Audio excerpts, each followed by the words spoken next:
Hello everyone, welcome back to bio lecture. So last day हमने discuss किया था pollination के बारे में, होप यू रिमेंबर। और हमेशा बोलती हूँ मैं कि जो भी आपको डाउट हो यू कैन मैसेज मी। तो पॉलिनेशन क्या है? Pollination is the transfer of pollen grain from anther to stigma, and this stigma could be of same flower, the flower on the same plant or the flower on the different plant. So on the basis of this categories, pollination can be of three types. Basically two types, self pollination and cross pollination, but in cross pollination it is again of two types. So total three types of pollination you can observe in plant. Self pollination is also called as autogamy. Autogamy is fusion of gametes in the same flower. So there are certain conditions applicable for this condition, like flower सबसे पहले तो bisexual होना चाहिए। Male gamete और female gamete दोनों same flower में होगा तभी सेल्फ पॉलिनेशन पॉसिबल है। दूसरी बात कि मेल और फीमेल दोनों ही गैमेटोफाइट का मैच्योरेशन टाइम जो है वो सेम होना चाहिए। और तीसरी कंडीशन होती है क्लिस्टोगैमस फ्लावर। दो तरह के फ्लावर होते हैं, एक होते हैं क्लिस्टोगैमस और दूसरा होता है चैस्मोगैमस। क्लिस्टोगैमस फ्लावर होते हैं जो क्लोज्ड रहते हैं और चैस्मोगैमस फ्लावर होते हैं जो ओपन होते हैं। तो ये सभी कंडीशंस हैं जिसकी वजह से ऑटोगैमी होगा। अगर फ्लावर बाइसेक्सुअल हो, मैच्योरेशन टाइम सेम हो मेल फीमेल गैमेट का, और फ्लावर क्लिस्टोगैमस हो, तो इन सभी कंडीशन में ऑटोगैमी के चांसेस होते हैं। पर ये कंपलसरी नहीं है कि बाइसेक्सुअल फ्लावर है और मैच्योरेशन का टाइम सेम है तो ऑटोगैमी ही होगा, ये भी कंपलसरी नहीं है। कुछ केसेस में ऐसा देखा गया है कि सेम टाइम पे मैच्योरेशन हो रहा है, बाइसेक्सुअल फ्लावर है, फिर भी उसमें सेल्फ पॉलिनेशन नहीं हो पा रहा, क्रॉस पॉलिनेशन होता है। इसके पीछे रीज़न होती है हाइट ऑफ फिलामेंट। अगर फिलामेंट की लेंथ बहुत कम हो, यानी कि फिलामेंट बहुत शॉर्ट हो, जैसा कि देखिए आप इस इमेज में अगर आप देखोगे तो जो हमारा फिलामेंट है वो नियर बाय स्टिग्मा है। तो अगर ये फिलामेंट यहाँ नहीं हो करके यहाँ होता, यानी कि एंथर की लोकेशन ये होती, तो सेम टाइम पे मैच्योर होने के बावजूद जब एंथर यहाँ पे रप्चर होता, डेइस होता, पॉलन ग्रेन्स रिलीज होते, तो ये पॉलन ग्रेन्स का ऊपर तक जाने के चांसेस जो हैं वो कम होते। यहाँ पे एंथर और स्टिग्मा नियर बाई है, इसलिए यहाँ पे जब ये एंथर रप्चर होगा तो यहाँ से पॉलन ग्रेन्स रिलीज होकर के डायरेक्टली स्टिग्मा पे चले जाएंगे। तो एंथर और स्टिग्मा की लेंथ जो है वो भी एक मेजर फैक्टर है for self pollination. Okay, cross pollination की अगर हम बात करें तो दो तरह के क्रॉस पॉलिनेशन हमने देखा था कल, geitonogamy and xenogamy. So geitonogamy is between the two flowers of same plant, यानी कि एक ही प्लांट में एक मेल फ्लावर है, एक फीमेल फ्लावर है, तो सेम प्लांट का मेल फ्लावर का एंथर जब रप्चर होता है, डेहिस होता है, वहाँ से पॉलेंस रिलीज होकर के जाते हैं सेम प्लांट के दूसरे फ्लावर पे, तो इस तरह की कंडीशन को हम बोलते हैं जिटोनोगैमी। और दूसरी कंडीशन है इसमें जेनोगैमी। जेनोगैमी होता है pollination between flowers of two different plants, but keep it in mind that the flowers would be of same species. ऐसा नहीं है कि डिफरेंट स्पीसीज में पॉलिनेशन नहीं होता, लेकिन उसकी कंडीशंस अलग हैं, that we will discuss later. But basically जो पॉलिनेशन है वो सेम स्पीसीज के अंदर ही होती है। ओके, तो अगर एक प्लांट के एक फ्लावर से पॉलन ग्रेन रिलीज होकर के दूसरे किसी प्लांट के स्टिग्मा तक जाता है तो उसको हम बोलते हैं जेनोगैमी। तो ऑब्वियस सी बात है कि एक प्लांट है आपका जहाँ से पॉलन रिलीज हो रहा है, दूसरा प्लांट उसके कुछ डिस्टेंस में होगा, तो वहाँ तक पॉलन जो है वो नेचुरली नहीं पहुँच सकता। वहाँ तक पॉलन को पहुँचने के लिए कुछ एजेंट चाहिए, कुछ बीच में सोर्स चाहिए, मीडियम चाहिए, जिसके थ्रू पॉलन जो है वो दूसरे प्लांट के फ्लावर के स्टिग्मा तक पहुँच सके। ओके, तो इसमें अलग दो तरह के बेसिकली एजेंट्स रिक्वायर्ड हैं, इन्वॉल्व हैं, abiotic and biotic agents. Abiotic agent हो गए without involvement of animals the transfer occurs, and biotic में हो गया आपका due to animals involvement pollen transfer occurs. तो ये दो तरह के पॉलिनेजर्स होते हैं, abiotic and biotic. Abiotic pollination की अगर हम बात करें तो बेसिकली दो एबायोटिक फैक्टर्स हैं दैट यू कैन ऑब्जर्व, आप देख सकते हो, ये चीज़ बहुत कॉमन है। एक है हमारा एनिमोफिली और दूसरा है हाइड्रोफिली। एनिमोफिली का मतलब होता है पॉलिनेशन थ्रू एयर और विंड, और हाइड्रोफिली हो गया पॉलिनेशन थ्रू वाटर। वाटर के थ्रू पॉलिनेशन जो है वो हमेशा ही एक्वेटिक प्लांट में देखने को मिलेगा, जैसे कि वेलेस्नेरिया में आप ऑब्जर्व कर सकते हो। वेलेस्नेरिया जो है बहुत ही कॉमन एक्वेटिक प्लांट है जिसमें वाटर के थ्रू पॉलिनेशन होता है। उसमें जो मेल फ्लावर होते हैं वो पॉलन ग्रेन्स रिलीज़ कर देते हैं वाटर की सरफेस पे, और वाटर की सरफेस से ही वो पॉलन जो है फीमेल के स्टिग्मा तक पहुंच पाता है। तो इस तरीके से हाइड्रोफिली देखने को मिलती है हमें हाइड्रेला और वेलेस्नेरिया जैसे फ्लावर्स में। एनिमोफिली जो है वो बहुत कॉमन है, मोस्ट ऑफ प्लांट में एनिमोफिली देखने को मिलता है। जितने भी यूनिसेक्सुअल प्लांट्स होते हैं उसमें सबसे कॉमन मोड जो है वो एनिमोफिली होता है। लेकिन एनिमोफिली का एक डिसएडवांटेज है कि जब विंड के थ्रू पॉलिनेशन हो रहा है तो यहाँ पे विंड स्पीड की वजह से बहुत सारे पॉलन के डिस्ट्रॉय होने के चांसेस होते हैं। अगर कोई लिक्विड मीडियम है या कोई एनिमल है, कोई इंसेक्ट है, तो वहाँ पे डायरेक्टली वो जहाँ जाएगा उस जगह पे पॉलन पहुँच जाएगा। लेकिन विंड है, विंड का कोई डायरेक्शन फिक्स नहीं होता, विंड जहाँ भी जा रही है पॉलन उसके साथ जा रहा है। तो ऐसे में पॉलिनेशन जो है वो थोड़ा रिस्की होता है। ऐसा नहीं कि पॉलिनेशन नहीं होता है, पॉलिनेशन तो होता है, क्योंकि विंड आफ्टर ऑल कुछ ना कुछ पॉलन तो स्टिग्मा तक पहुँचेगा। लेकिन इसमें बहुत सारे पॉलन जो है वो उनका लॉस होता है, बहुत सारे पॉलन डैमेज होते हैं। और शायद आपको पता हो कि पॉलन जो है बहुत ही न्यूट्रिटिव है। कल भी मैंने आपको बताया था कि पॉलन में एक स्पेशल प्रोटीन होती है स्पोरोपोलिनिन, जिसकी वजह से उसका सरफेस जो है उसको हम इजीली डैमेज नहीं कर सकते। कोई एंजाइम अभी तक नहीं फाइंड हुआ है जो स्पोरोपोलिनिन को डाइजेस्ट कर सके। ओके, अब पॉलन जो है बहुत प्रोटीनेशियस है, तो फॉरेन कंट्रीज़ में बहुत सारे पॉलन की प्रोडक्ट्स बनाए जाते हैं और पॉलन के डाइटरी सप्लीमेंट्स मिलते हैं जिनको लोग टैबलेट्स की तरह, सप्लीमेंट की तरह यूज़ करते हैं।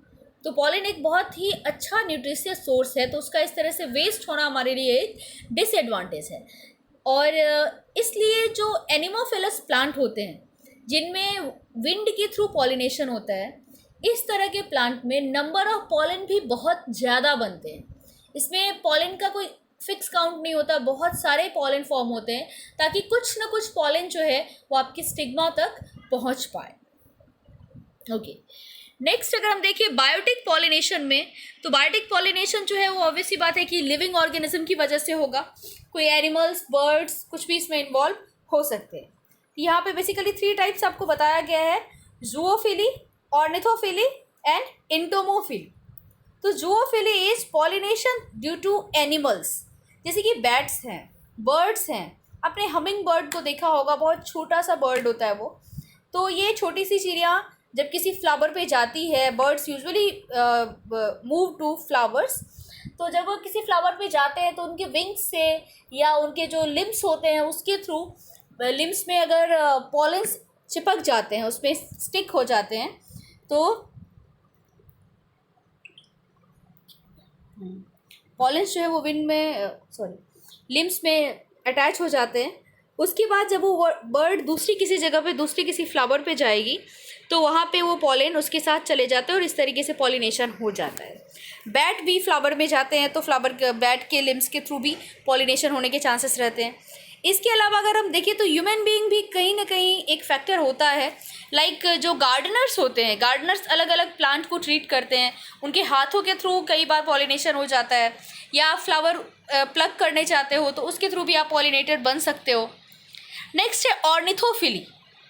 Ornithophily is specially due to bird, ornithology बोलते हैं हम स्टडी ऑफ बर्ड्स को। तो बर्ड के थ्रू जो पॉलिनेशन होता है उसको हम ऑर्निथोफिली बोलेंगे। फिर है आपका इंटोमोफिली। इंटोमोफिली हो गया पॉलिनेशन थ्रू इंसेक्ट्स। तो ये इंसेक्ट्स का प्लांट से बहुत गहरा रिश्ता होता है। अगर आपने ऑब्जर्व किया हो तो बहुत सारे ऐसे प्लांट हैं जिनमें आप देखोगे कि आप फ्लावर जब प्लग करोगे तो आपको फ्लावर के अंदर से छोटे छोटे इंसेक्ट्स देखने को मिलेंगे। एक कॉमन एग्जांपल आप ले सकते हो धतूरा का। धतूरा का फ्लावर आप कभी भी प्लग करोगे, जब आप फ्लावर के पेटल्स को रिमूव करके उसके ओवरी तक पहुंचोगे तो वहाँ पे आपको छोटे छोटे इंसेक्ट देखने को मिलेंगे, क्योंकि ये इंसेक्ट जो हैं ये प्लांट के साथ सिम्बायोटिक रिलेशनशिप में रहते हैं। हर एक इंसेक्ट रहता है ऐसा नहीं है, लेकिन बहुत सारे इंसेक्ट ऐसे हैं जो प्लांट के साथ सिम्बायोटिक रिलेशनशिप में रहते हैं। ये इंसेक्ट प्लांट को पॉलिनेशन में हेल्प करते हैं और इन रिटर्न प्लांट से यानी कि फ्लावर से उनको नेक्टार मिल जाता है, उनको न्यूट्रिएंट मिल जाता है सर्वाइवल के लिए। तो इस तरीके से इंसेक्ट के थ्रू भी पॉलिनेशन होता है, जिसको हम बोलते हैं इंटोमोफिली। ओके, इसमें बटरफ्लाइज भी आ जाएंगे। बटरफ्लाई के थ्रू भी पॉलिनेशन होता है। बटरफ्लाई आपको पता ही है कि they basically depends on nectar, flower के जो जूस होता है उस पर डिपेंड करते हैं। हनी बीज हो गए, हनी बीज भी फ्लावर के जूस पे ही डिपेंड करती है। हनी बीज तो आपको पता है कि कितनी यूज़फुल है हमारे लिए।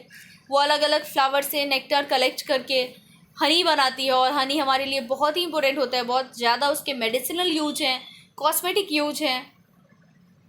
ओके, तो ये अलग अलग पॉलिनेटर्स हैं। बेसिकली अभी तक हमने देखा कि there are 5 type of pollination और pollinating agents. First one was air or wind, whatever you say, and the mode of pollination is called as anemophily. Second one was hydrophily, that is pollination by water. Third one was zoophily, that is pollination by animals like bats. Fourth one was ornithophily, that is pollination by birds. And last, fifth one was entomophily, that is pollination by insects. So this is main 5 types of pollination or pollinating agents you can say. Okay. अब है कि अब next क्या। सबसे पहले हमने देखा कि गैमेट का फॉर्मेशन हुआ, मेल गैमेट बने, फीमेल गैमेट बने, एम्ब्रियो सैक का फॉर्मेशन हुआ, पॉलन ग्रेन का फॉर्मेशन हुआ, देन पॉलन ग्रेन का ट्रांसफ़र हुआ from male flower to female flower. Now what? Pollen is transferred to the female flower. Now this pollen will fertilize with the female gamete because pollen is the male gamete. So now it will fertilize with the female gamete, and fusion of pollen with the egg cell is called as fertilization. So fertilization is the next step after pollination, and in this step male gamete present in pollen grains join with the female gamete present in ovule. Okay, अब है कि ये कैसे होता है. तो आपको याद होगा हमने पॉलन के स्ट्रक्चर के बारे में डिस्कस किया था कि पॉलन की 2 लेयर्स होती हैं, डबल मेम्ब्रेन से वो कवर्ड होता है, एंटाइन एंड एक्साइन. तो एंटाइन जो है वो इनर लेयर होती है और आउटर लेयर होती है एक्साइन. आउटर एक्साइन की जो लेयर है वो बहुत ही रिजिड होती है, स्पोरोपोलिनिन की लेयर होती है, लेकिन एक्साइन की लेयर एक पॉइंट पे नहीं होती, यानी कि एक पॉइंट ऐसा होता है जहाँ पे एक्साइन में एक छोटा सा पोर होता है जिसको हम बोलते हैं जर्म पोर. ओके, तो ये जर्म पोर जो है मैंने आपको पहले बताया था कि जर्म पोर का फंक्शन क्या है. Germ pore is basically for development of pollen tube. Pollen tube वहीं से निकलता है, जर्म पोर से निकलता है. जर्म पोर एक ऐसा साइट है जहाँ पे स्पोरोपोलिनिन नहीं होता है. ओके, तो अब जब ये पॉलन हमारे स्टिग्मा पे आ जाएगा, वहाँ आने के बाद ये बर्स्ट होगा और वहाँ से जर्म पोर के थ्रू पॉलन ट्यूब डेवलप होना स्टार्ट हो जाएगा. अब ये पॉलन ट्यूब जो है वो स्टाइल के से मूव होते हुए ओवरी तक पहुँच जाएगा और ओवरी में जाने के बाद जो मेल गैमेट है वो पॉलन ट्यूब के थ्रू ओव्यूल तक चले जाएंगे. अब है कि पॉलन ट्यूब का ये जो पॉलन ग्रेन जो है, पॉलन ट्यूब जो हमारा मूव हो रहा है उसके अंदर कई बार ये सिंगल न्यूक्लियस के स्टेज में मूव होता है, लेकिन कुछ केसेस में इसका न्यूक्लियस डिवाइड हो जाता है, माइटोसिस हो जाती है और 2 न्यूक्लियस वहाँ पे प्रेजेंट होते हैं. तो ऐसे कंडीशन में एक वेजिटेटिव सेल होता है, एक जेनरेटिव सेल होता है, हमने पहले ही आपको बताया था. तो जब 2 न्यूक्लियस के स्टेज में पॉलन ग्रेन इंटर करता है तो यहाँ पे डबल फर्टिलाइजेशन की प्रोसेस होती है, which is again not a new term for you. We have already discussed about double fertilization in 11th standard, but no doubt we will discuss it again. Okay, so now this male gamete will move down through the pollen tube and tip of pollen tube burst open in the ovule and the male gamete comes out. In the ovule, male gamete combines with the nucleus of female gamete and fertilized egg is formed. This fertilized egg is called as zygote. तो अभी हमने देखा कि male gamete जो है, जो आपका vegetative cell है, वो अंदर आ गया है. वेजिटेटिव सेल ओव्यूल के अंदर आ गया थ्रू द माइक्रोपाइलर एंड, और वहाँ से अब वो फीमेल गैमेट में हमने देखा था कि 3 सेल जो माइक्रोपाइलर एंड पे 3, उसमें एक लार्ज सेल था जिसको एग सेल बोल रहे थे, उसके नियर बाई 2 सेल्स होते हैं, सिनरगेट्स बोलते हैं उसको हम. तो ये सिनरगेट्स जो हैं वो गाइड करते हैं, वो पाथ शो करते हैं कि कैसे मेल गैमेट को एग सेल तक पहुंचना है. और एक बार वो वहाँ पे पहुंच जाते हैं तो मेल और फीमेल गैमेट का फर्टिलाइजेशन हो जाता है, दोनों न्यूक्लियस का फ्यूजन हो जाता है. और जो हमारा हैप्लॉइड सेल है, यानी कि मेल गैमेट भी हैप्लॉइड है, फीमेल गैमेट भी हैप्लॉइड है, तो ये दोनों हैप्लॉइड के फ्यूजन से एक डिप्लॉइड सेल का फॉर्मेशन हो जाता है, जिसको आप बोलोगे zygote. So, as a result of fertilization, a diploid zygote is formed. Okay. So, what about the second nucleus? That is male gamete if comes in 2 cell stage. So, one cell have fused with the female gamete and it produced a zygote, and the second cell will now fuse with the secondary nucleus or polar nuclei, and it produce a structure, a triploid structure called as endosperm, and this process is called as double fertilization. ये हमने पहले भी discuss किया था कि जो angiosperm है, जो फ्लावरिंग प्लांट है, मैंने पहले आपको बताया कि जो एम्ब्रियो सैक है वो 7 सेल 8 न्यूक्लियस स्टेज में होता है. 7 cell 3 antipodals 2 synergids and 1 egg cell, और सेंटर में एक लार्ज सेल होता है जिसमें 2 न्यूक्लियाई होता है. उस सेल को हम बोलते हैं पोलर न्यूक्लियाई और secondary nucleus.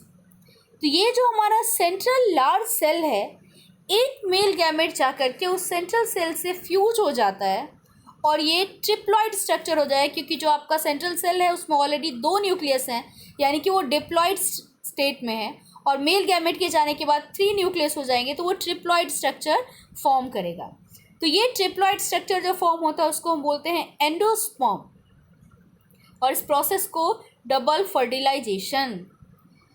So when a pollen grain adhere to the stigma of the carpel, the female reproductive structure of a flower, the pollen grain then takes in moisture and begin to germinate, forming a pollen tube that extend down towards the ovary through the style. The tip of the pollen tube then enters the ovary and penetrates through the micropyle opening in the ovule. The pollen tube proceeds to release the 2 sperm in the megagametocytes. The cells of an unfertilized ovule are 8 in number and arranged in the form of 3 + 2 + 3. I already told you 3 antipodal, 2 polar nuclei and 3 synergates plus the egg cell. That is 3 antipodal. Okay, it's given. See, this is the diagram of double fertilization. You can observe. यहाँ पे आप देख सकते हो कि 2 mail nuclei जो हैं, gametes जो हैं, वो अंदर आ रहे हैं. सिनरगिट्स जो है उसको पाथ शो कर रहा है और ये पहुँच रहा है हमारी एग सेल के पास. एग सेल के पास जाने के बाद आप देखो नेक्स्ट डायग्राम में दिखाया है कि एक मेल गैमेट जो है वो एग के साथ फ्यूज हो रहा है, और आप अगर इसको जूम करके देखो तो आपको ये दिखेगा कि फीमेल गैमेट जो एग सेल जो इसमें 2 न्यूक्लियस अब आपको दिखेंगे, यानी कि डिप्लॉइड हो चुका है. और दूसरा मेल गैमेट जो है वो चला गया हमारे सेकेंडरी न्यूक्लियाई में, और वहाँ पे पहले से ही 2 न्यूक्लियस प्रेजेंट थे. ये थर्ड गया तो ये ट्रिप्लॉइड स्ट्रक्चर फॉर्म हो गया, और इस स्ट्रक्चर को ही हम बोलते हैं एंडोस्पर्म. और ये जो प्रोसेस है जहाँ पे एक ही ओव्यूल के अंदर 2 टाइम्स फर्टिलाइजेशन हो रही है, इस प्रोसेस को हम बोलते हैं double fertilization. Okay, so that is how endosperm is produced. Endosperm is very commonly you can observe in coconut. Coconut का जो कर्नल होता है, जो कोकोनट के अंदर का वाटर होता है, वो पूरा का पूरा एंडोस्पर्म ही है. एंडोस्पर्म एक्चुअली 2 टाइप के होते हैं, cellular endosperm and nuclear endosperm. एक थर्ड टाइप भी होता है helobial, but that's not in your syllabus.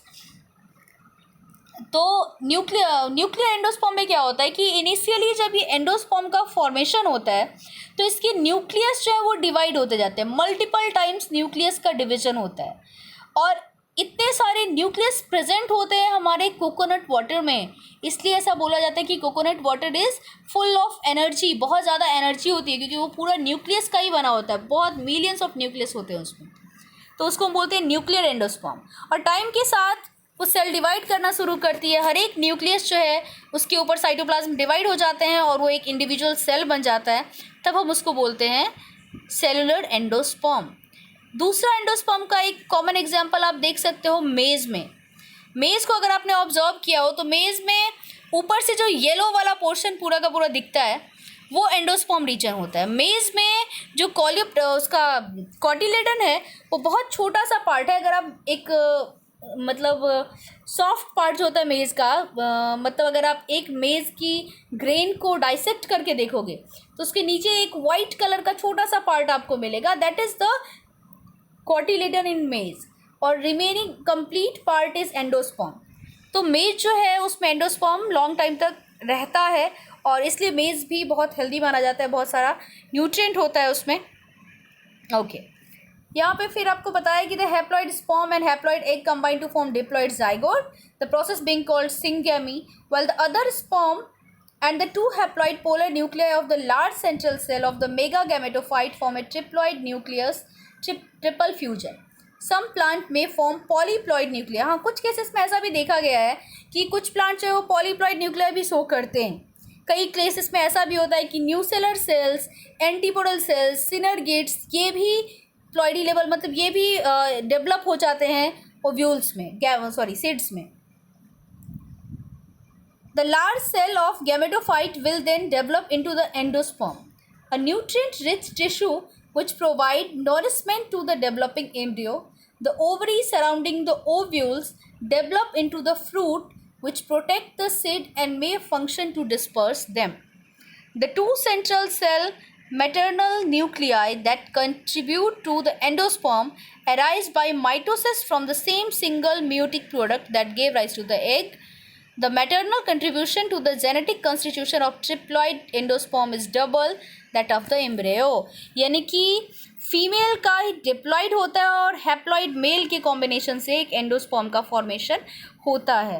अब ये जो प्लॉइडी लेवल है हमारा, ऑल्दो इसको हम डिटेल में जेनेटिक्स में पढ़ेंगे, लेकिन ये प्लॉइडी से रिलेटेड बहुत सारे एमसीक्यू कई बार पूछे जाते हैं।